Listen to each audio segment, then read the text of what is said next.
Olá, sejam muito bem-vindos. Esse é o nosso curso de Escrita Científica, Produção de Artigos de Alto Impacto. Meu nome é Valtencir Zuccolotto e eu sou professor do Instituto de Física da USP de São Carlos, onde coordeno o Laboratório de Nanomedicina e Nanotoxicologia. Sejam muito bem-vindos. Nós vamos, então, falar de um tema bastante atual, bastante relevante, que tem despertado a atenção de muitos pesquisadores, não só no Brasil, mas também no exterior, que é a produção de bons artigos, artigos de alto impacto, né? O processo da escrita científica. Esse nosso curso está sendo produzido na forma de videoaulas, são 8 videoaulas, e para cada videoaula nós teremos um módulo. O curso é então dividido em 8 módulos, e ele possui 2 grandes partes. A primeira parte, que vai dos módulos 1 ao módulo 4, trata basicamente do gênero da escrita científica, o gênero literário da escrita científica e considerações gerais sobre o tópico, né, como nivelamento aí.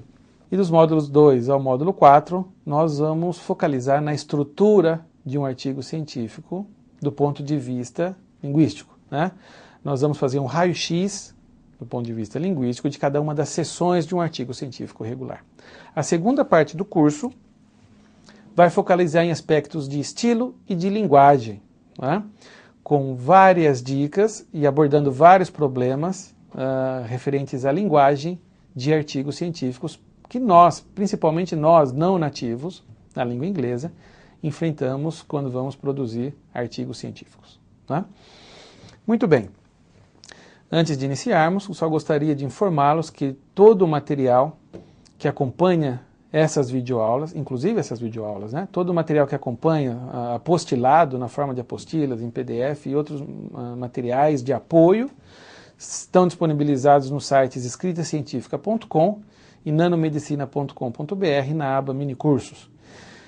Esse é um curso que tem sido formatado, produzido nos últimos 6 ou 8 anos, e eu tenho ministrado já em várias unidades da Universidade de São Paulo, e também várias outras universidades no país e também no exterior, na maioria dos casos, na maioria das vezes, a convite de programas de pós-graduação. São cursos que a gente pode formatar para 4 a 16 horas, né?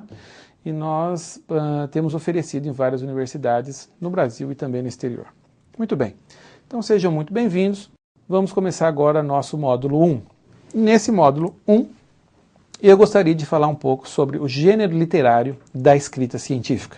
Então, antes da gente partir para o gênero literário, propriamente dito, eu gosto sempre de começar essas discussões, essas nossas conversas, esses cursos, com 3 perguntas, que nos ajudam muito a entender a importância da publicação científica na vida de um cientista. E a primeira pergunta é, o que cientistas fazem? Não é? Qual o papel, qual o trabalho de cientistas? E é claro, sempre quando eu faço essa pergunta, uma resposta bastante rápida é, cientistas fazem ciência. E que está correto, claro. Mas talvez não totalmente correto. Se a gente imaginar que alunos do ensino médio, alunos de graduação, por exemplo, nos seus laboratórios de física, química, biologia, estão fazendo seus experimentos, estão fazendo ciência também, não é? Mas esse trabalho, nesse processo, é um pouco diferente daquilo que os cientistas fazem. Cientistas fazem ciência, sim, claro, mas fazem ciência de maneira a avançar a fronteira científica em determinadas áreas. Não é? Então, é muito importante que nós tenhamos isso como objetivo do trabalho científico. Todo cientista trabalha em determinadas áreas, e essas áreas têm uma fronteira científica, onde está a fronteira do conhecimento. O nosso papel como cientista, como pesquisadores, é fazer avançar essa fronteira do conhecimento numa determinada área. Não é? E qual a relação disso com publicações científicas?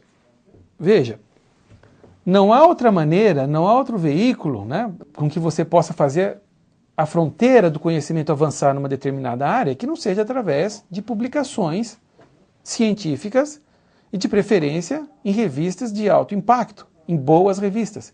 É através dos artigos científicos que os pesquisadores, então, disseminam seu conhecimento e vão promovendo o avanço da ciência em determinadas áreas. Então, veja que o artigo científico faz parte do trabalho do pesquisador, do cientista, né? A publicação dos artigos científicos. Então, isso é muito importante para que nos ajude nesse processo todo de divulgação da ciência e de ampliação, né, das fronteiras do conhecimento em determinadas áreas. A segunda pergunta é, o que nós publicamos? O que tem num artigo científico? E a resposta mais típica para essa pergunta é sempre que nós publicamos resultados. Um artigo científico tem resultados, tem conclusões, tem metodologias, realmente tem tudo isso. Mas, de maneira um pouco mais geral, nós podemos dizer que cientistas publicam ideias. Então, no âmago desse processo todo, na base desses artigos científicos, o que nós temos são ideias. Então, tudo surge do intelecto, não é? Isso é muito importante. E a terceira pergunta é, quando nós publicamos? Né?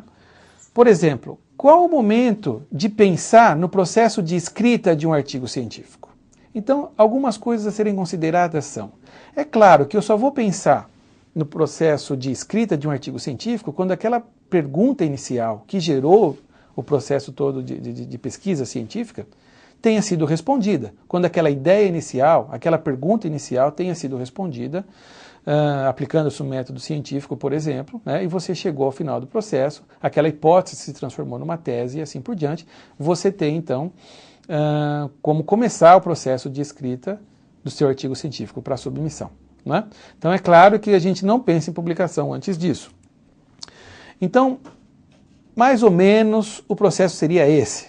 Tudo surge do intelecto. Em algum momento, então, você tem a implementação de um método científico, aquelas hipóteses são testadas, e no final desse processo todo você tem o output, né? Você tem como resultado a publicação científica, esse documento, o artigo científico. Então é muito importante, né? Então esse é mais ou menos o processo.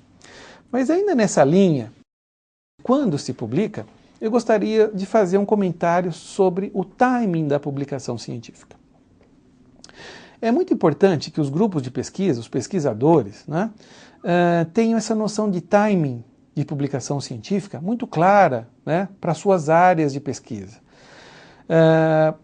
Analisando, por exemplo, as publicações dos grandes grupos, publicações científicas de grandes grupos no Brasil ou no exterior numa determinada área, pode nos fornecer informações sobre com que frequência esses grupos de pesquisa publicam novidades científicas nessa determinada área.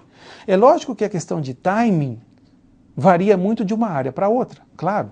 Não é? Há áreas em que a publicação, a implementação do método científico, a submissão e a publicação é mais rápida ou mais lenta do que em outras áreas. Mas é importante que cada cientista, que cada aluno de pós-graduação, pós-doutorando, pesquisador, tenha essa noção de timing, como as coisas estão andando, como essa fronteira do conhecimento, nessa área na qual você está trabalhando, né, avança, para que a gente não peque pelos excessos, né? A gente então não pode pecar pela que eu chamo de uma baixa autoestima, né? São aqueles grupos ou aqueles pesquisadores que acham o seu processo de pesquisa científica nunca está completo, né? Ele sempre acha que precisa de mais alguma evidência para produzir um bom artigo, né? E muitas vezes o trabalho já está pronto para ser publicado, né? Então é preciso tomar cuidado com isso. E há outro extremo também. Muitas vezes pesquisadores acham que tem um resultado interessante e talvez isso já seja o suficiente para uma publicação científica. Pode até ser. Eu só estou então sugerindo que a gente tenha um pouco de bom senso e conheça os timings da publicação científica nessas nossas áreas para que a gente não peque pelos excessos e não perca o timing da publicação, que é muito importante. Certo? Muito bem. Então, com essas 3 perguntas, a gente fecha essa primeira parte e, resumindo todo o processo, nós temos aí um cartoon, uma figura que mostra bem esse processo. Tudo surge de ideias, né? Tudo surge no intelecto. Em algum momento nós temos a implementação da pesquisa. Isso gera resultados, né? Com esses resultados, então, nós temos essas ideias sendo comprovadas ou não. Talvez seja o momento de produzir, então, o produto dessa história toda, que é o nosso artigo científico.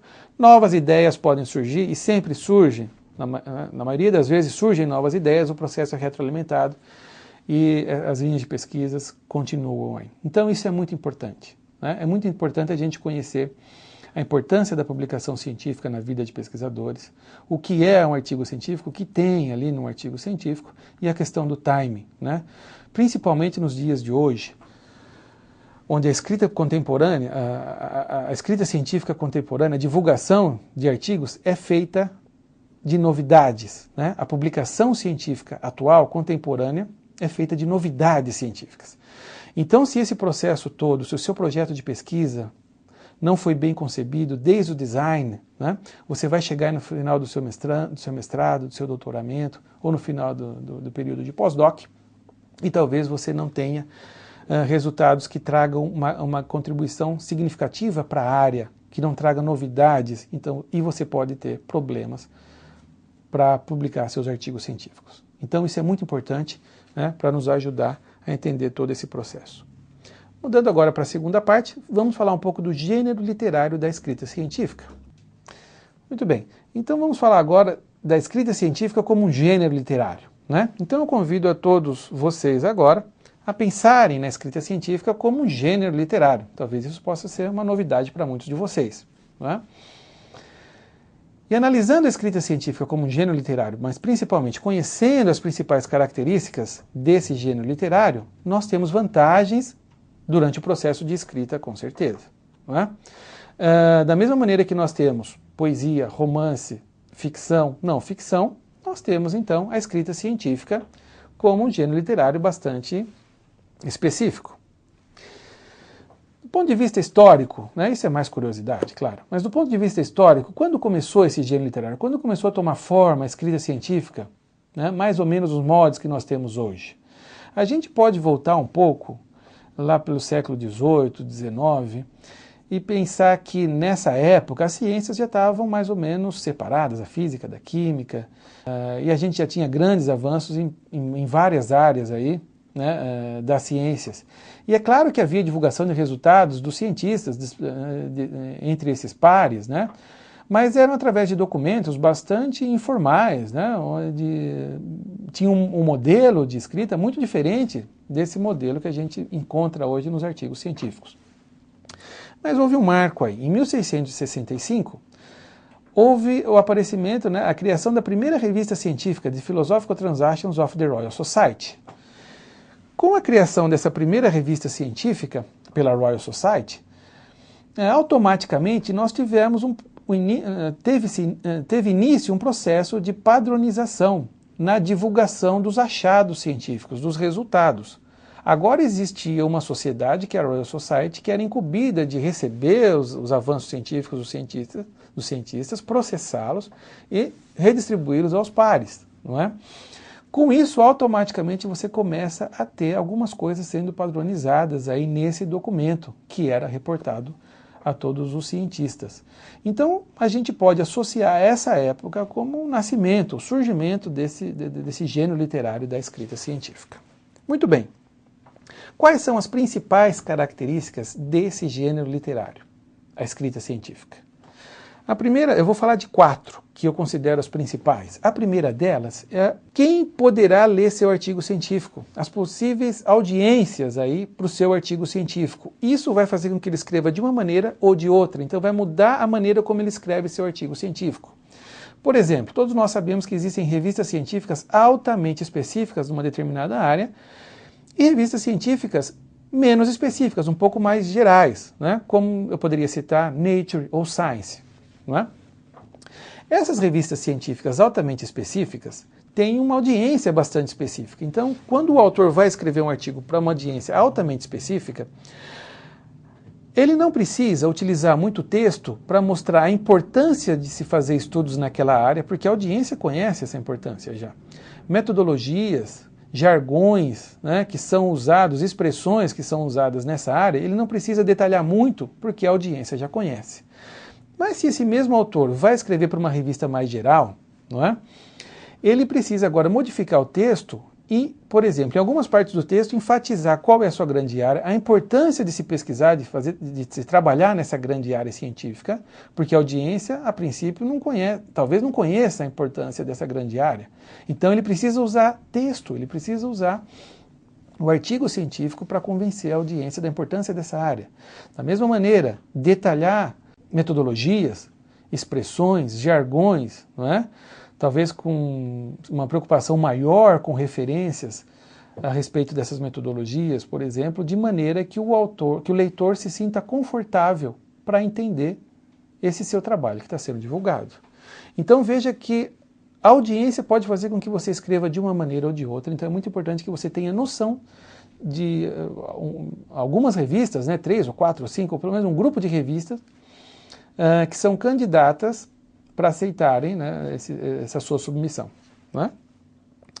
A segunda grande característica da escrita científica, e eu considero esse talvez o slide mais importante desse nosso curso todo, tem a ver com clareza e com concisão. Quando a gente escreve num artigo científico, toda sentença que aparece, ela tem por função trazer uma mensagem para a mente do leitor. E isso é muito importante na escrita científica. Clareza é o fato dessa mensagem chegar de maneira mais rápida possível à mente do leitor, não é? Com palavras e expressões fáceis, escritas de maneira apropriada, né? De uma maneira simples, como nós vamos ver no último módulo desse nosso curso, para privilegiar essa mensagem que tem que chegar rapidamente à mente do leitor. Isso é clareza, não é? E concisão é o ato de você fazer isso usando o menor número de palavras. Então, principalmente nas nossas áreas de pesquisa, clareza e concisão são palavras de ordem, né? Os textos científicos de altíssimo impacto, nas revistas de altíssimo impacto, são sempre claros e concisos. Não é? E isso é muito típico da escrita científica. Talvez não seja muito típico de outros gêneros literários. Por exemplo, há poesias que são enormes. Não é? Camões talvez não tenha se preocupado com concisão quando escreveu os Lusíadas, mas nem por isso deixou de fazer sucesso, muito pelo contrário, fez muito sucesso. Mas aquilo é arte, não é? E nós precisamos da arte também. Não é? Ciência e arte andam sempre juntos. Mas na escrita científica, as publicações extremamente longas acabam sendo pouco eficientes. Então é muito importante a gente se preocupar com clareza e concisão. A terceira grande característica da escrita científica é o processo de citação e referenciamento. Talvez seja o único gênero literário no qual você é obrigado a citar os seus pares. Não é? São com essas ideias da literatura, esses artigos da literatura, que você vai dar suporte a essas ideias, essas novidades que você está colocando no seu artigo científico. E isso só acontece na escrita científica. E a última característica, né, também bastante relevante, é o fato de que não há suspense na escrita científica. Então, né, muito diferente de outros gêneros literários, talvez como romances ou como suspenses, né? Na escrita científica, o autor deve mostrar para o leitor qual foi o seu principal achado, a sua principal contribuição, o seu principal resultado, o mais rápido possível, né? De maneira mais eficiente possível. Né? Essa sua principal contribuição deve ser entregue para o leitor. Muitas vezes isso acontece já no título, como nós vamos ver nas próximas videoaulas. Então é um gênero literário onde você não tem espaço para suspense. O que é importante deve ser, da maneira mais rápida possível, colocada para conhecimento do leitor. Certo? Muito bem. E já caminhando para o final dessa nossa primeira videoaula, vamos para essa parte que eu chamo de algumas considerações gerais, ou alguns conselhos úteis. Primeiro, muita gente me pergunta sobre a questão das traduções. Então veja, todo artigo científico, a escrita científica, a nível mundial, ela é produzida na língua inglesa. Né? Então é claro que nós temos que ter uma preocupação muito grande em produzir artigos científicos na língua inglesa, porque é assim que é feita a divulgação dos avanços científicos no nível mundial, certo? Mas é lógico que em vários casos nós temos pesquisadores que produzem um excelente trabalho em português, aí esses trabalhos são submetidos a um processo de tradução e esses artigos, então, são submetidos para publicação. Eu gostaria de fazer um comentário sobre esse aspecto, e, obviamente, isso não é nenhum julgamento de quem aborda esse tipo de estratégia das traduções, mas é só um conselho. Né? Muitas vezes, um artigo em português, quando é traduzido por uma pessoa que não é cientista, embora essa pessoa conheça muito da língua inglesa, né, mas não é um cientista, nós temos um texto, né, perfeito em inglês em questão de gramática, não há erros de spelling, de concordância e assim por diante, mas talvez ainda não seja o melhor formato para o artigo científico. Então cabe ao pesquisador, cabe ao cientista, né, conhecendo um pouco dessa questão de clareza, de concisão, essas características da escrita científica, mexer um pouco nesse texto que foi traduzido, se for esse o caso, né, para transformá-lo num artigo científico, certo? Mas eu gostaria de chamar a atenção principalmente para aqueles pesquisadores mais novos ou alunos de pós-graduação, pós-doutorandos. Seria muito bom se a gente adquirisse independência, né, para produzir os nossos artigos científicos já em inglês desde o começo, sem a necessidade de tradução. E há muito tempo para isso. Alunos que estão na pós-graduação, pós-doutorandos, têm muito tempo para fazer um bom curso de inglês, aprender inglês, né, fazer um curso de inglês regular, para que ele adquira independência nesse processo todo. Esse é, sem dúvida alguma, o melhor caminho, não é? Eu sempre abordo nos nossos cursos também a questão do plágio, plágio de texto principalmente. Essa é uma questão que tem sido colocada em discussão muitas vezes no Brasil, no exterior, né, no mundo todo, e há grandes pesquisadores, vários editores que estão sempre muito preocupados com a questão do plágio, principalmente o plágio de texto. Então, cabe a mim fazer um breve comentário sobre esse assunto para que a gente não incorra nesse erro, certo? Então, muitas vezes, não é por má fé, obviamente, por isso que eu tenho muito conforto em falar sobre esse assunto, não é por má fé, mas é por falta de informação que alguns alunos ou alguns pesquisadores acabam fazendo cópia de texto, fazendo copy-paste, né? Isso não pode, né? Isso é uma prática complicada, né? E que tem trazido vários problemas para a escrita científica. Então a forma correta de se fazer o processo de citação e referenciamento não é trazendo texto, nós não copiamos texto.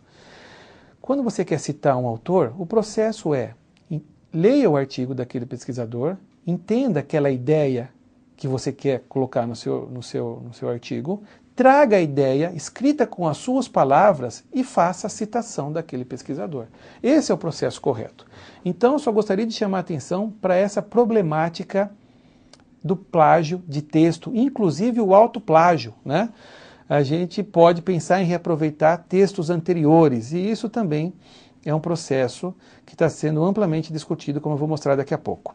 Muito bem, então o plágio é um problema. No nosso estado aqui de São Paulo, a FAPESP já lançou notas aí no seu Código de Boas Práticas Científicas falando sobre a problemática do plágio, também do plágio de texto. O CNPq, não é? A nível nacional e federal, também lançou numa portaria preocupações com a questão do plágio. Isso tudo tem a ver com um tema maior, é claro, que a ética em pesquisa e publicações científicas. E recentemente também, vários editores da American Chemical Society assinaram aí uma nota nessa revista CS Nano, cuja referência aparece no vídeo. Eu recomendo que todos baixem esse artigo, todos que têm acesso deem uma olhada nesse artigo, falando especificamente do problema relacionado ao autoplágio. Então, é uma temática que tem sido recorrente e há várias pessoas preocupadas com esse aspecto. E nós temos que aprender a não reaproveitar texto, né, ipsis literis, né? Não há cópia de textos de um artigo para outro. Isso é muito importante. Muito bem, então já chegamos ao final desse módulo 1. Apenas para introduzir o nosso módulo 2. No nosso módulo 2, que corresponde à nossa próxima videoaula, nós vamos falar dos artigos científicos regulares, né? E nós vamos principalmente focalizar na estrutura de um artigo científico regular. A gente então vai comentar bastante sobre essa figura que aparece no vídeo, que mostra as seções de um artigo científico regular. Então, para terminar, qual seria a nossa mensagem aí, da aula de hoje, né? Nosso take-home message? Primeiro, né, um apanhado geral dessa nossa aula. Primeiro, qual a importância do processo de escrita na vida de um pesquisador, na vida de um cientista? Né? É muito importante. A publicação científica é muito importante. É parte fundamental do trabalho de um cientista. E a publicação científica tem uma etapa anterior, que é a escrita desse documento. Claro. Então, a escrita científica é um fator fundamental e decisivo para o sucesso na carreira de pesquisadores. A segunda mensagem é: o que é um artigo científico? Né? O que tem num artigo científico? A gente falou um pouco então dessa questão de todo artigo científico trazer no seu âmago aí uma ideia. Tudo nasce no intelecto, né? Independente das áreas aí de atuação, né? É importante a gente conhecer esse documento, o que é um artigo científico. E a terceira mensagem, né, é olhar para um artigo científico como um gênero literário e dessa maneira conhecer as principais características desse gênero literário, né? E eu cito aqui a principal dessas características, sem dúvida alguma, é a clareza e concisão. Todos os artigos científicos de alto impacto, eles são claros e são concisos, né? O texto é claro e conciso, e essas são palavras de ordem para a escrita científica. Essas são algumas das fontes que nós utilizamos para essa nossa videoaula. Agradeço a todos, então, pela audiência. Lembrando que esse material é disponível em escritacientifica.com, nesse site, escritacientifica.com, também nanomedicina.com.br. Vocês podem acessar, baixar vários materiais, né, as aulas, as videoaulas, material de apoio e também agendar cursos de escrita científica na sua instituição, na sua unidade. Para aqueles que estão envolvidos aí com as redes sociais, nós alimentamos 2 Twitters, Escrever Artigos e o Writing Papers, que sempre trazem atualizações, dicas, novidades sobre o processo de escrita científica. Muito bem, muito obrigado então pela audiência e até a próxima. Até já.